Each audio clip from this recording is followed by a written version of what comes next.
forecast collaboration tools to align the supply and demand sides of the supply chain, part of TAKE's new webinar series, Optimizing Supply Chains in a Global and Mobile Economy. My name is Donna Fritz, and I'm the Director of Product Marketing for TAKE Supply Chain Solutions. Joining us on the presentation today are Simon Ellis, Practice Director for IDC Manufacturing Insights, and Dudley Lance, Sales Director for TAKE Supply Chain Solutions. Before we get started, I'd like to take a few moments to cover some housekeeping items, which you can see on the screen. All of the attendees will be on mute. You can submit questions to contact@takesolutions.com. If you have any technical difficulties during the presentation, you can contact WebEx customer support at 1-866-229-3239. Select option 1. This session will be available on demand on our websites takesolutions.com and 1scm.com in a couple of days. And one last note, due to a last-minute scheduling conflict, this presentation has been recorded. Thank you for joining this broadcast, which will last approximately 45 minutes. Today, Simon will be discussing IDC research and analysis on supply chain clock speed alignment related to forecast collaboration, quality, service, and the impact on the value chain. Dudley will be discussing specific strategic and tactical benefits of forecast automation and presenting a couple of customer case studies. Simon and Dudley will be responding to questions at the end of this broadcast. We'll answer the questions in the order received, and we'll stay on the line for approximately 10 minutes.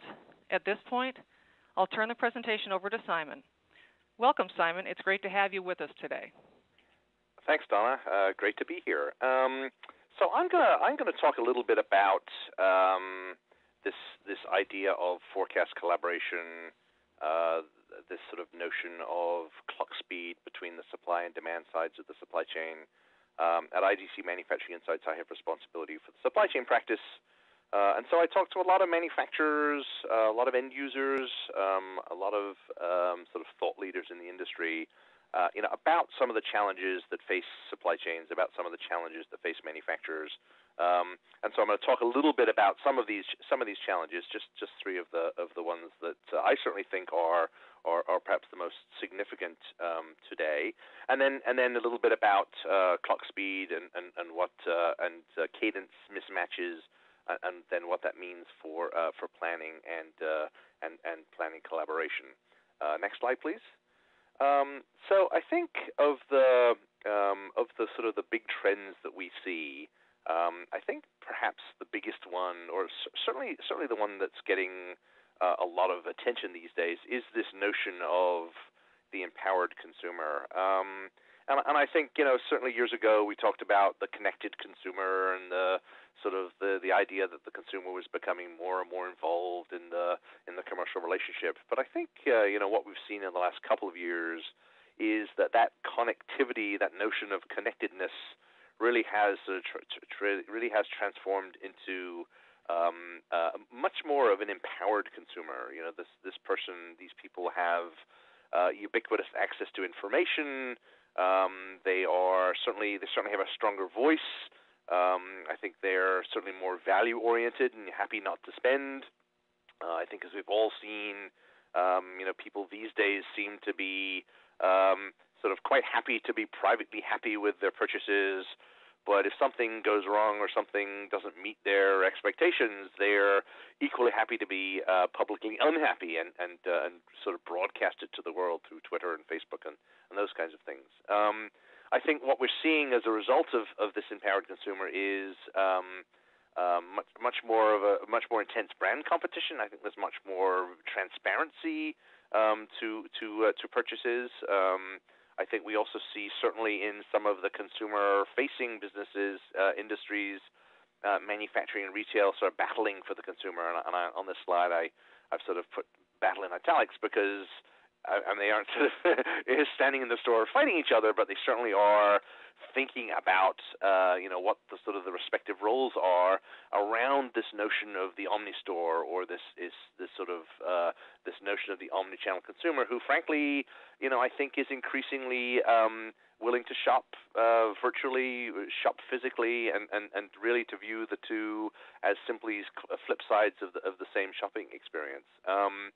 I have an example here on the slide one of the businesses that I've worked with over the years was actually a New Jersey car dealership, and the general manager of this dealership made the observation that customers are coming into his dealership knowing more about the margin on the vehicles than his salespeople do, and he observed that isn't always the best position to be in if you actually want to make any money. So clearly this empowered consumer is having an enormous effect on the manufacturing industry, on the supply chain, and it moves really to the second of the three big trends I want to mention today.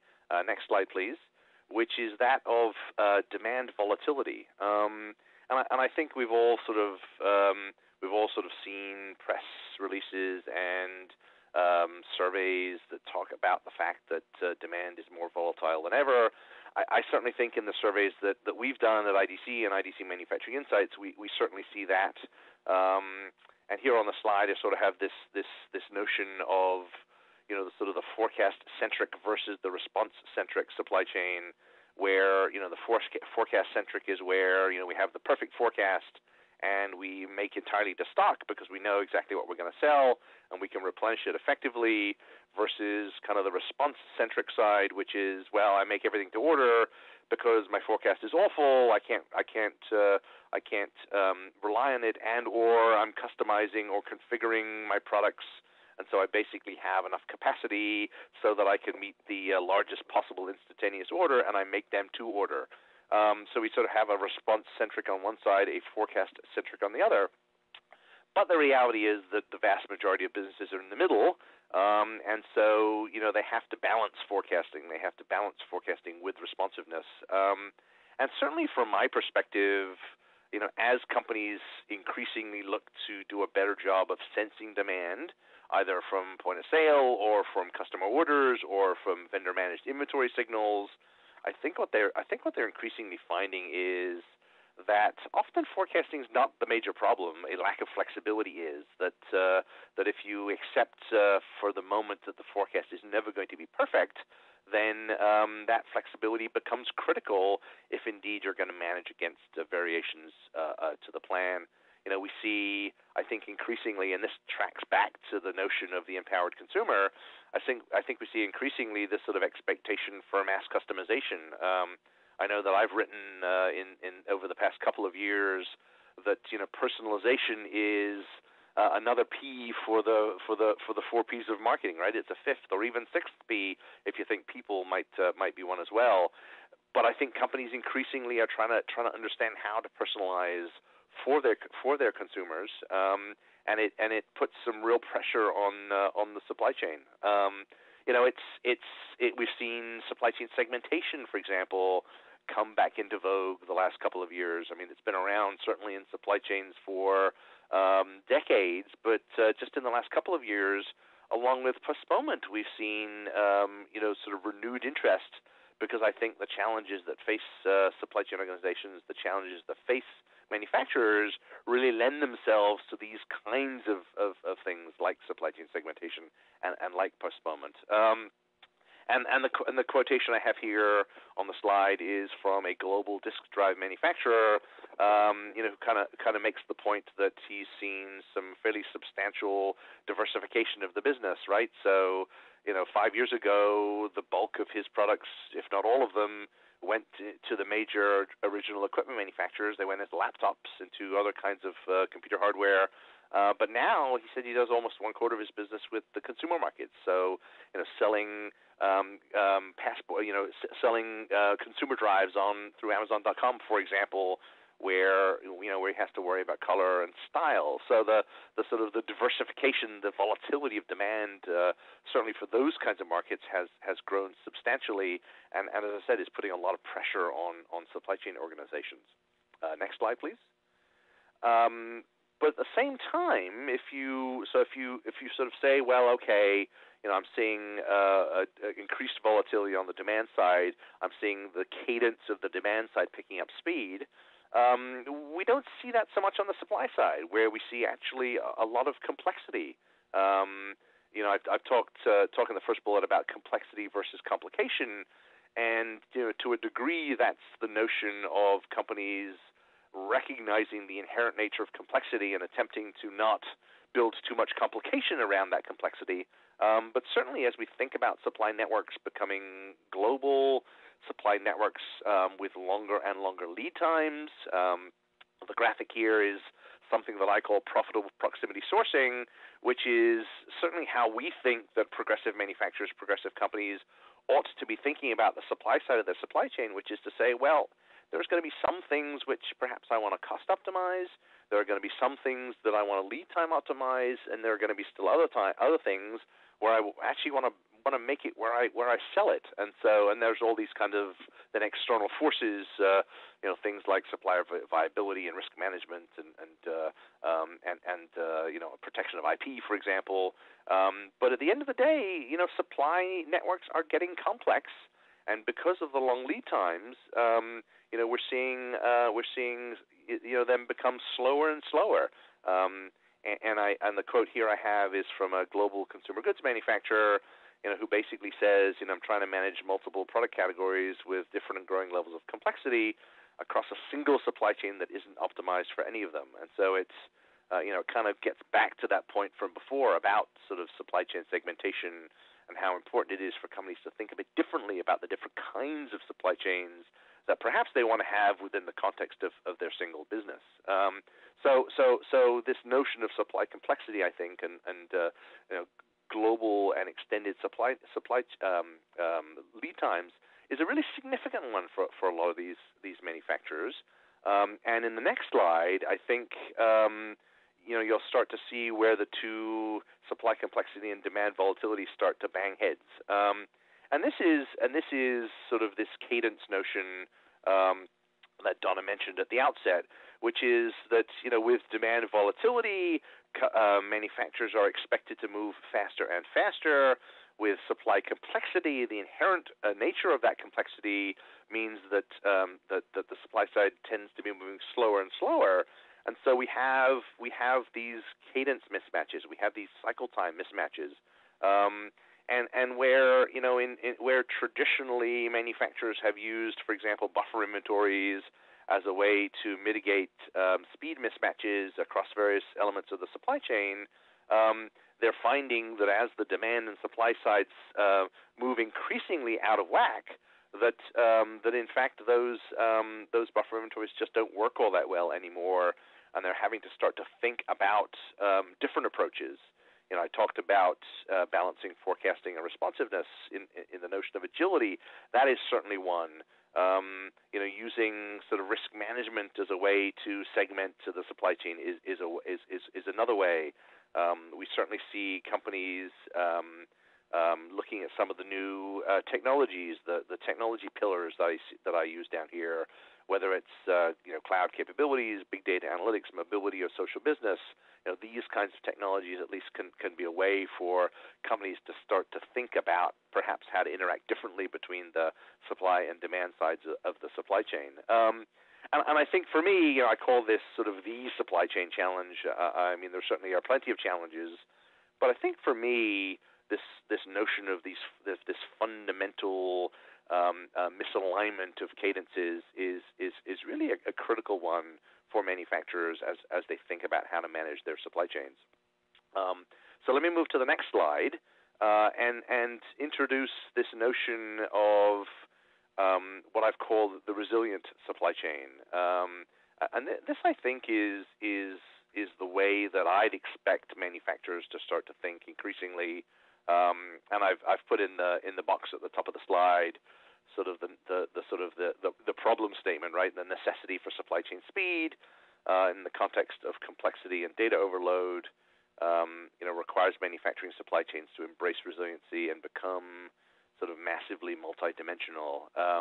Massively multidimensional is a bit of a mouthful, but to me it sort of describes the evolving notions of things like supply chain segmentation. The fact that companies are increasingly looking to big data and analytics technologies to address real-time data-driven business problems. Right? They're looking at this as a way to start to bridge the cadence mismatches between the supply and demand sides. they're talking a lot about sort of collaborative demand sensing and planning, right? It's about understanding how far back I can go in the supply chain in terms of understanding supply, how far forward I can go in the supply chain in terms of understanding demand, collaborating with my trading partners, whether it's the retailer or a wholesaler, being much more collaborative in terms of the forecast, understanding demand as close as I can get it, so that I can be more reactive. I can give the supply side of my supply chain a little bit more time, if possible, to meet the needs of the market. And responsiveness balanced with forecasting. I've said responsiveness versus forecasting here. I think it's more a balance of the two. Having that sort of fluidity in the supply chain, being adaptable, so that, as I said before, when things don't go as you want them to, or as you hope they will, that in fact you can respond in a transparent way. And I think this sort of, again, this notion of risk management, supply chain segmentation is I think leading to this notion of the massively multidimensional supply chain, where you have to be able to do lots of different things at the same time for lots of different products, and have that flexibility and agility to meet market needs. Next slide, please. And so here I've just sort of presented a view of kind of planning in the supply chain. I perhaps more than most tend to think of everything as planning, right? So I've even sort of suggested here on the slide that planning sort of gets into fulfillment, whether it's the production planning parts or the factory scheduling parts, or even the planning of transportation.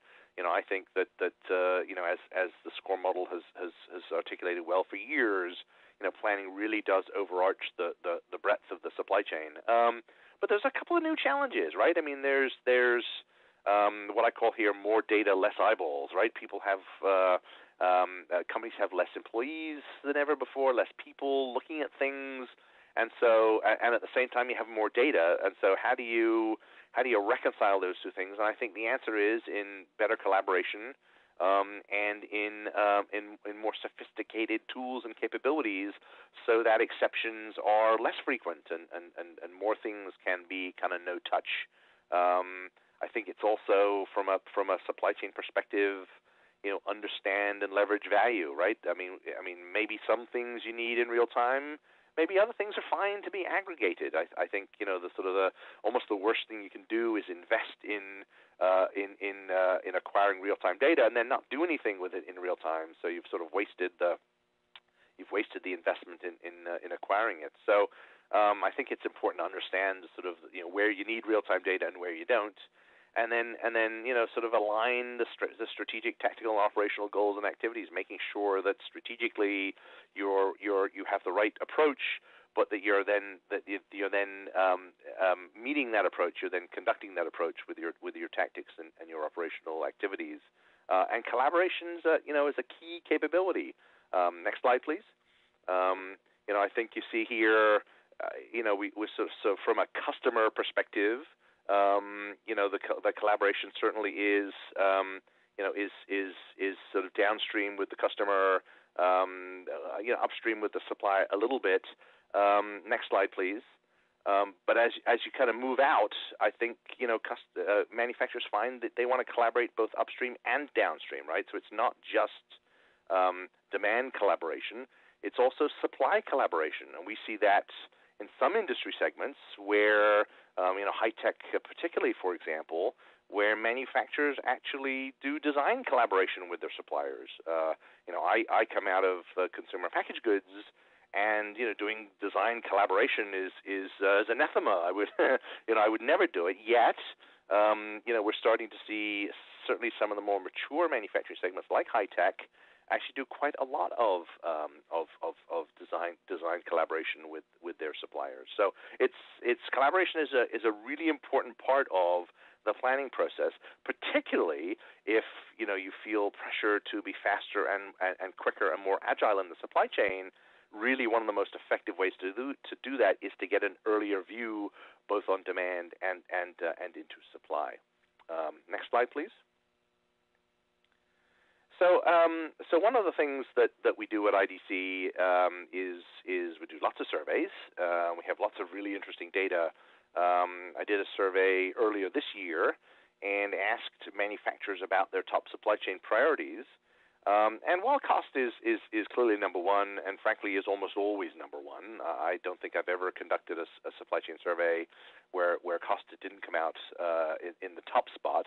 But I think what's interesting is that the ability to respond more quickly to supplier demand changes. So again, this notion of supply chain agility was actually number two. It's viewed, at least from a priority perspective, more important than quality and safety and customer service. I'm not sure that I necessarily would agree that it's more important than those things, but the survey suggests that it certainly is, within surveying error, right there with those kinds of things in terms of its importance to manufacturers.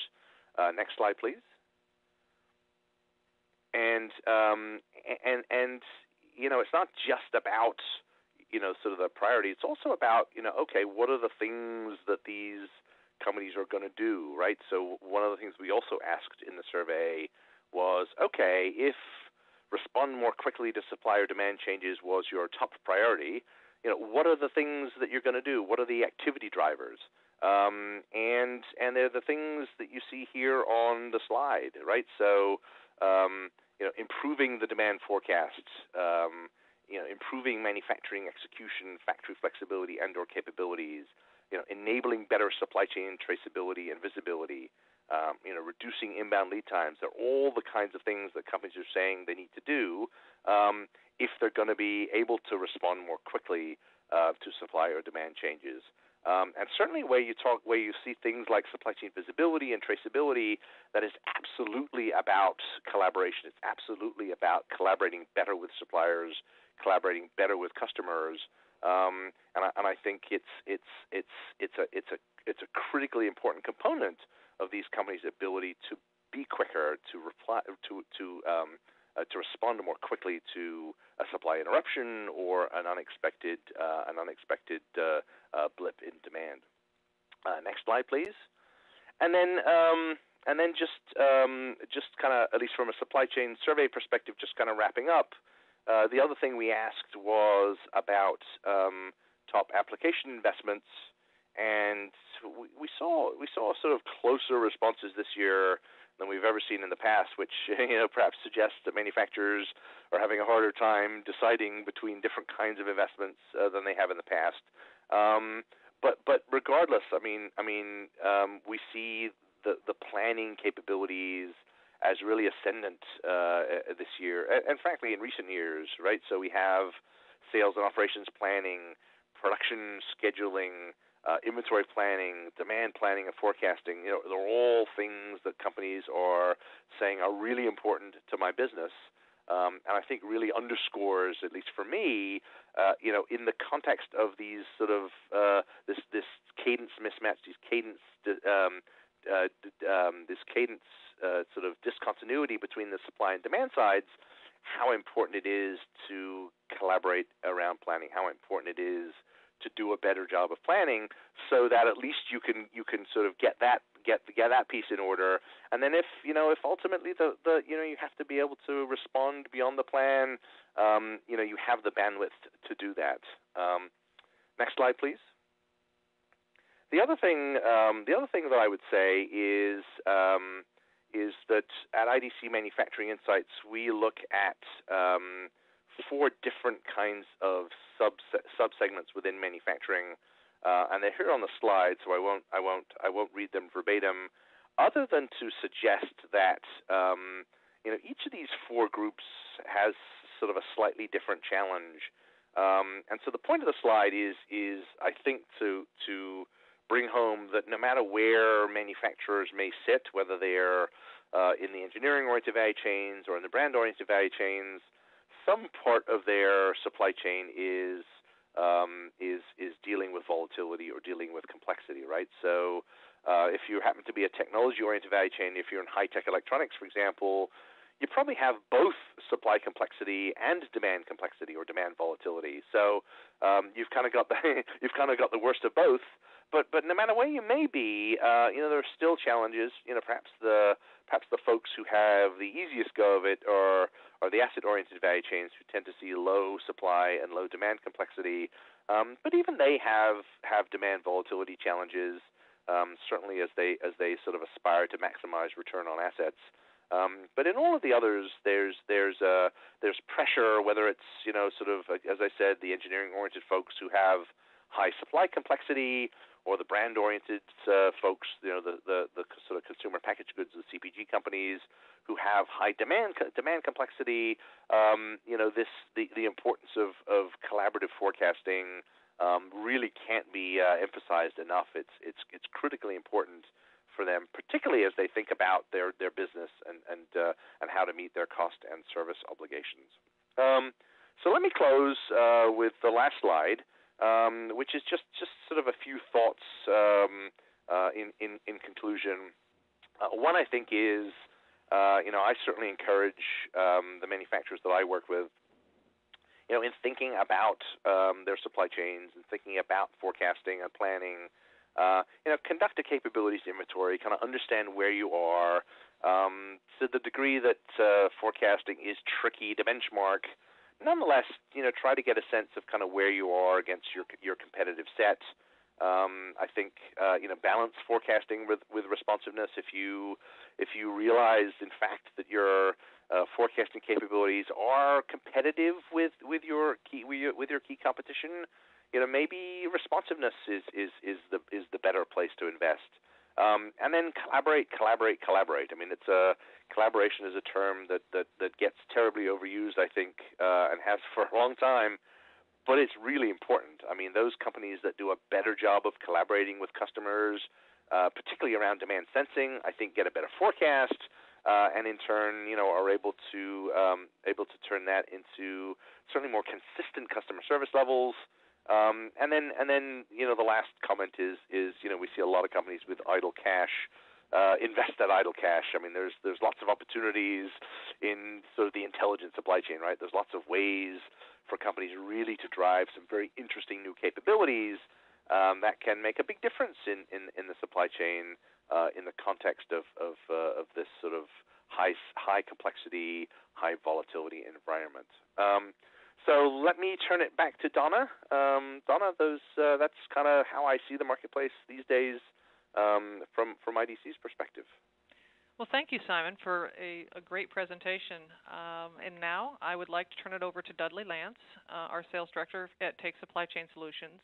Dudley's going to be discussing some specific strategic and tactical benefits of forecast automation and also presenting a couple of customer case studies. Welcome, Dudley. Well, thank you, Donna. First and foremost, I just want to kind of touch on the agenda. We're going to spend a few minutes talking about some of the business challenges associated with manufacturers and suppliers and being able to respond more quickly to demand as kind of a subset of some of the things that Simon had discussed earlier. So if you want to move on to the next slide, we'll go ahead and kick things off. So I think we're all familiar with the concept of the Bullwhip Effect in supply chain. It's basically the source of the problem, which the term demand collaboration or that whole strategy was originated to address. And if you think about a Bullwhip Effect, it's really about, kind of paraphrasing, it's, how do you manage demand that you can't predict, with suppliers that you don't necessarily control. And if you look at it from that perspective, it really starts at the most, upstream part of your supply, or really the downstream part of your supply chain at the point of consumption or the consumer. And as you move upwards through the value chain, the information becomes more and more distorted. So as you move from the retailer up through distribution and manufacturing, this information becomes more and more distorted, and it causes uncertainty, really due to lack of real-time collaboration and visibility. And what this uncertainty necessitates is really kind of the buffer inventory that Simon had referred to earlier. A lot of companies, whether you be in manufacturing or distribution, are looking to mitigate that risk by buffering inventory. And so the subsequential impact in terms of inventory investment, cycle times, operational efficiencies, and margin erosion can be very substantial. So you go on to the next slide, please.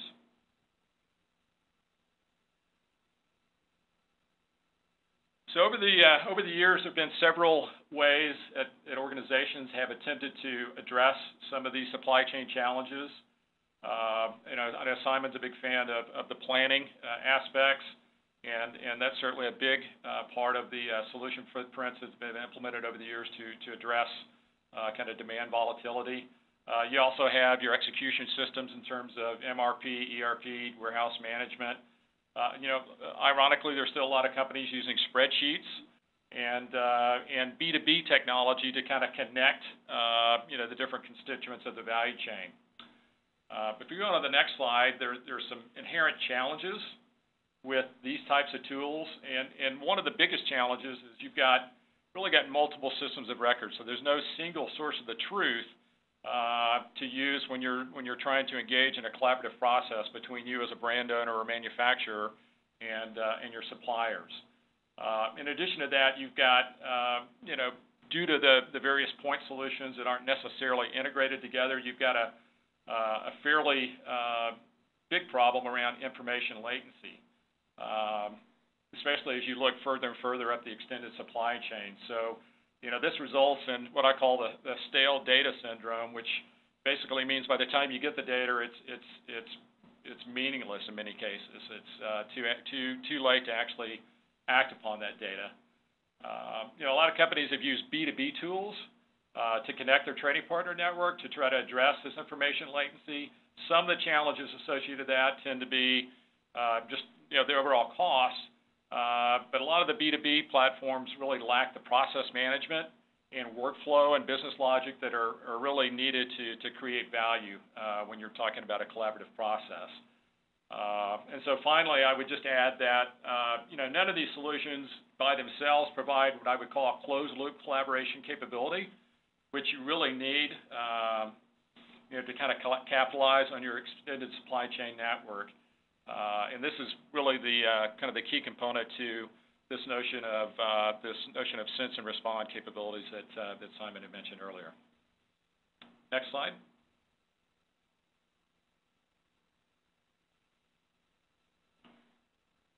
So one of the things that has been prevalent with the whole notion of the bullwhip theory.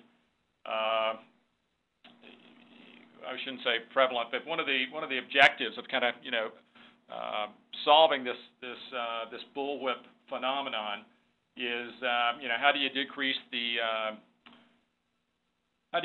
bullwhip effect? And so this example kind of shows the volume of orders and inventory over time from the point of consumption or the consumer upstream to the original source all the way to the manufacturer or the original supplier. And if you note this slide, you'll see the increase over time in the buffer stock or the inability to meet your order demand in a timely fashion at each stage of the value chain, starting with from the consumer up to your retailer, distribution, and manufacturing nodes in your value chain. So really, this is what creates the lack of real-time collaboration and results in your information latency and ultimately starts to build up your costs in terms of inventory in your supply chain. So again, this is a before and after kind of comparison. So you'll note the contrast in the bullwhip effect, by using traditional methods versus using an effective demand collaboration process. Next slide. So these are just some examples of really where you can measure the impact of improvements in demand collaboration. The financial impact is very significant typically, and it's measured in a number of ways. These are some examples where effective forecasted demand collaboration can impact your company. On-time deliveries, production efficiencies, not only for you but also for your suppliers in many cases, can be improved.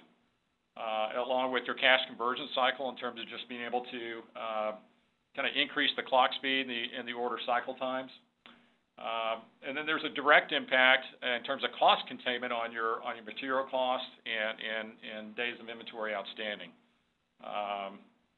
So again, this is just kind of a snapshot of the areas that we typically see that are impacted by effective or, in many cases, ineffective demand collaboration.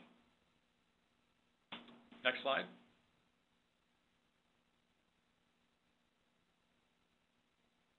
So we've talked about some of the cases, some of the financial impact associated with collaboration. Now let's look at some tools that were specifically designed to improve the demand collaboration process. And once we go through that, we'll actually conclude with some actual customer examples. So Donna, if you go on the next slide. So what we have here is really a visualization of TAKE's One SCM supply chain collaboration platform. And again, this is intended really to automate extended business processes, multi-enterprise, kind of company to business processes throughout your value chain. And what this represents is really your trading partner ecosystem. What we offer from this platform is really a set of modular supply chain applications. And what we're going to focus on today is really around demand collaboration. This solution can be delivered via a software as a service or on an on-premise model. So there's a lot of flexibility there.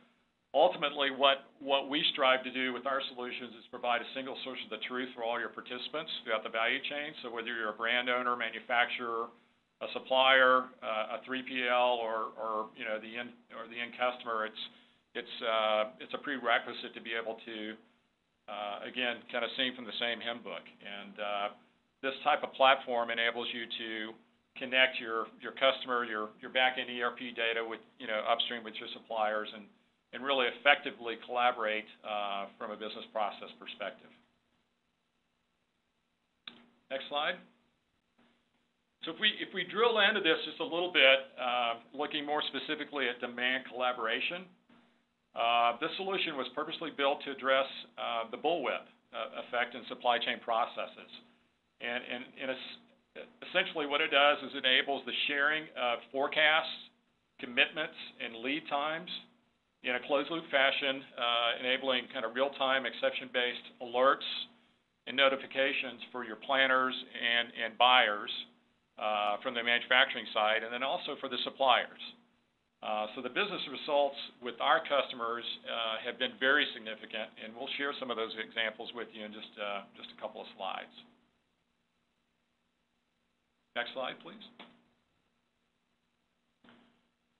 So just a couple of screenshots here that will give you an idea of what a user interface would look like. Again, these are all web-based applications. A few key features that are required for effective demand collaboration processes include a common UI for both your planners and suppliers. This shows actual planning buckets that are user-defined. And you want to make sure you have a configurable and automated email notification process that can be deployed with immediate visibility into updates. So from a sense and respond perspective, you want to be able to determine if you have a mismatch in supply and demand, and then articulate that event upstream to your suppliers in a real-time fashion. And the same goes from a supplier commitment standpoint to the brand owners. When you have a request or a forecast that can't be met in a timely fashion, those commitments need to be communicated real time and give you the ability to make the necessary corrective action to meet your demand. Next screen. And I think this is just another example of a screenshot where planners and suppliers can create notes and attachments based on the various planning buckets. So again, just a lot of flexibility and the ability to give you as a manufacturer and your strategic suppliers the ability to collaborate real time and make adjustments on the fly. So go to the next screen. I think one of the most important aspects of any collaboration process is to make sure the adoption rate is significant. And so if I'm a manufacturer and I'm looking to institute a new business process with some of my strategic suppliers, I need to make sure that the barrier of entry for that supplier to participate in that process is low. So it's one thing to have the technology, but the adoption is very, very important. I don't think we can underscore that enough. So typically what we see is from a supplier standpoint, if you look at some of your critical component suppliers, typically they have those types of goods drive a lot of value in your supply chain, so that's usually a good place to start. And as you go through this supplier adoption process, it's also important to articulate the benefits to your suppliers in terms of better production planning on their part, better asset utilization, even order fill rates. So, it's not just about, how can you optimize and better, meet your demand, but it's also about how can your suppliers benefit from it as well. So you want to make sure you make it easy for suppliers to participate and offer multiple collaboration options depending on their technology maturity. So in a lot of cases, it may be a portal that you're working with your suppliers on. In some cases, it could be a B2B connection for larger volume transactions as well. So again, I think flexibility in that perspective is very important. Next slide. I think we've got a couple of customer examples here we wanted to kind of end with. And one of our success stories is Baker Hughes. And I think Baker Hughes is fairly well known. They're an oil field services company with substantial global presence and revenues. They actually started a procure-to-pay process way back in, back in 2007. And they implemented that procure-to-pay process with Take Solutions, and it did yield substantial savings and process improvements, but they were still challenged in a couple of cases with too much on-hand inventory, and that was created primarily from suppliers not adhering to things like shipping horizons. So there's really a kind of getting back to that cadence that Simon was referring to earlier.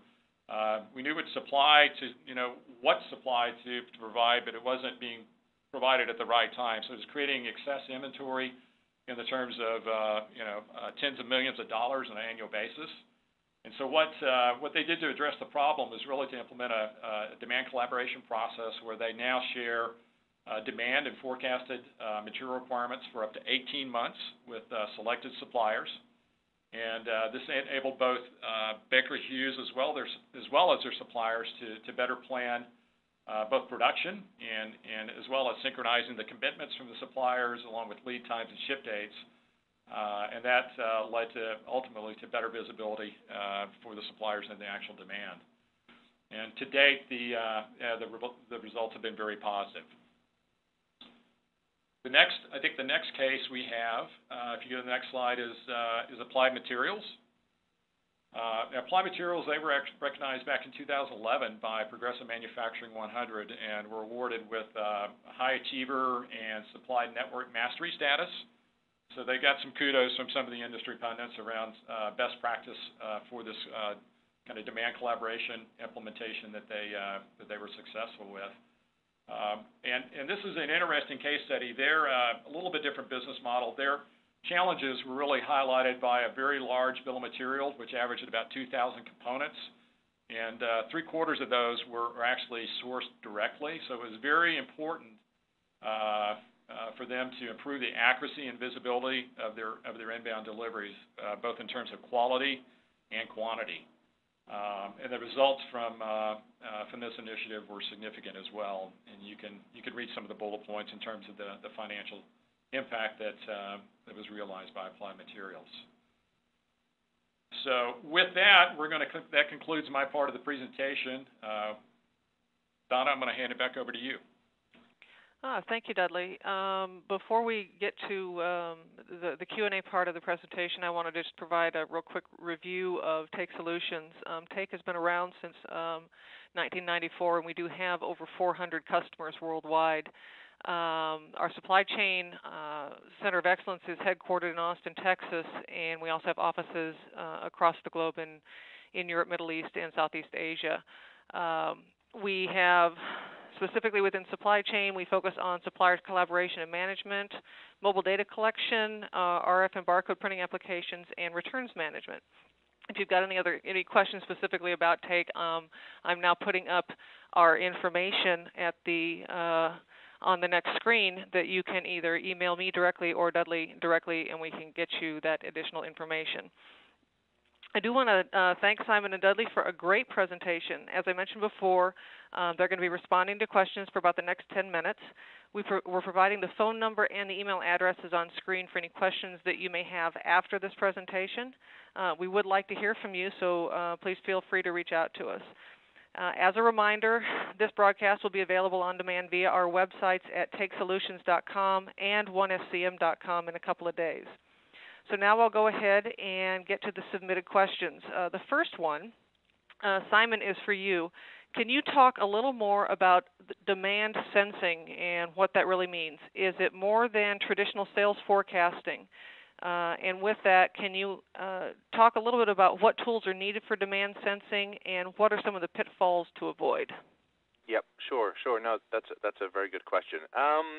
Yeah, I mean, I think demand sensing is really the ability to get as close as you possibly can to the point of demand, right? I mean, I think the most obvious example of demand sensing is the use of point-of-sale data, for example. So in the consumer packaged goods industry, companies have really been exploring the use of what they call downstream data. So how can they get reliable, accurate, timely point-of-sale data from retailers in such a way that they can augment their forecasting process? So, is it more than traditional sales forecasting? I mean, to the degree that traditional sales forecasting might have been, what did I do in a previous period? What are my promotions? Therefore, I crunch the numbers, and I come out with a forecast. I think it's, demand sensing is a little more granular. It's a little more, as I said, to the point of demand. So you get a much more insightful view as to how your products are being consumed, how they, when they need to be replenished. And I think certainly where companies have done and have used downstream data effectively, what they've seen is they've seen substantial improvements in the forecast. Now, it doesn't mean that the forecast is going to be perfect, but they certainly have seen improvements in the forecast to the point where the sort of the effort to collect it becomes well worth it. What tools are needed? I mean, I think it requires forecasting capabilities that can accept downstream data, that can accept granular sensing data as an input. I think that companies need the ability to get that data from their customers, and it doesn't just have to be consumer packaged goods; it can be other industries as well. But the data obviously needs to be available, and it needs to be available in a timely fashion. Collecting sort of various kinds of demand sensing data. I talked in my comments about some elements of data really lend themselves to real time. Others lend themselves to aggregation, and I certainly think if you're going to do demand sensing, it really needs to be in the main the kind of data that you get in real time, or certainly near real time on a near real time basis. Otherwise, the benefits of that slightly more enhanced, that closer to the consumer demand signal, really loses its relevance. Oh, thank you. Dudley, this next question is for you. Can you outline what planning and procurement environments would benefit most from automated forecast collaboration like you described? Sure, Donna. I think generally most organizations can benefit from any kind of improved forecast collaboration process. Typically what we see, in terms of, fastest time to value are those organizations with high demand variability longer lead times or highly valued source items. Those are typically the kind of the ideal targets, if you will, for the types of demand collaboration solutions that we deliver. Okay. And then as a follow-on question, Dudley, how much is involved in an implementation? So what would be required to implement the solution that you previewed? So there's really three basic areas to consider for implementation, starting with integration to your existing MRP or planning systems. And Take has out-of-the-box integration for some of the more widely used ERP solutions like SAP and Oracle. And we also have integration capabilities for ERP legacy, or we call it ERP agnostic type approaches. So that would be your first kind of task. The second part would be really the application and the workflow configuration, which is very important, and I underscore the word configuration. The way we've designed our solutions, again, purposely built for multi-enterprise collaboration, we give organizations the ability to configure workflow and business rules and do that in a way that really decreases the time to value, or shortens, I should say, the time to value. And then last but not least would be the supplier onboarding, which we spoke of earlier. And again, I think based on the size and complexity or maturity of that particular supplier, you'd want to provide the proper onboarding approach as needed. So whether it's a B2B connection or a supplier portal, that typical process from beginning to end, from a project perspective, usually lasts anywhere from 3 to 6 months. Okay, thank you. Simon, this next question is for you. How would someone go about measuring their clock speed alignment? Well, I mean, that's an excellent question. I think the easiest way to start is to sort of compare a typical order lead time to overall supply lead times, right? So I've worked with a couple of manufacturers, and they may have an order lead time of 3 or 4 days, but then supply lead times of 60 days, let's say. So I think it's ultimately about starting with lead times, but I don't think it's as simple as that necessarily, because supply side lead times are always going to be, well, not always, but are generally much longer than demand lead times. So I think it's how you qualify that difference in terms of how much inventory do you keep. Are you doing some sort of kind of postponement or late stage delay, such that the inventory available can be used across multiple orders? Is there kind of late stage configuration? So Don, I don't think there's one perfect answer, but I think a good starting place is to say, what are my average supply lead times versus what are my average demand lead times, and am I able to kind of ameliorate those with the various inventory and manufacturing processes and practices, such that my service levels are good. It's a complicated calculation, but I think that's probably as good a place to start as any. Okay, good, thank you. Dudley, is the forecast collaboration limited to the collaboration platform, or do the ERP and data collection tracking platforms also need to be considered? Well, that's an interesting question, Donna. I think the answer really lies in the fact that our systems, our solutions, can be integrated tightly to your ERP systems of record, whether it be Oracle or SAP, or other legacy ERP systems, and or data collection solutions.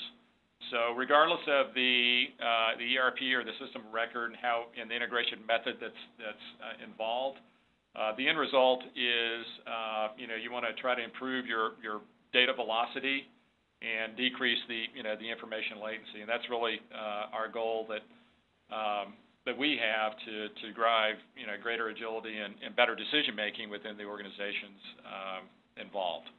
Oh, thank you. It looks like we have time for one more question. Simon, I'll direct this one to you. Which of the 4 technology pillars you mentioned will have the biggest impact on helping to align clock speed, and how do the others rank and why? Well, I think that one of the things I didn't talk about in my comments that came out of the supply chain survey that we did earlier this year was we actually asked manufacturers about those 4 technology pillars, and we asked them to kind of rank them in terms of importance. Now, that wasn't importance specific to clock speed or specific to planning collaboration, but certainly, big data and analytics was viewed by manufacturers as the top of the 4.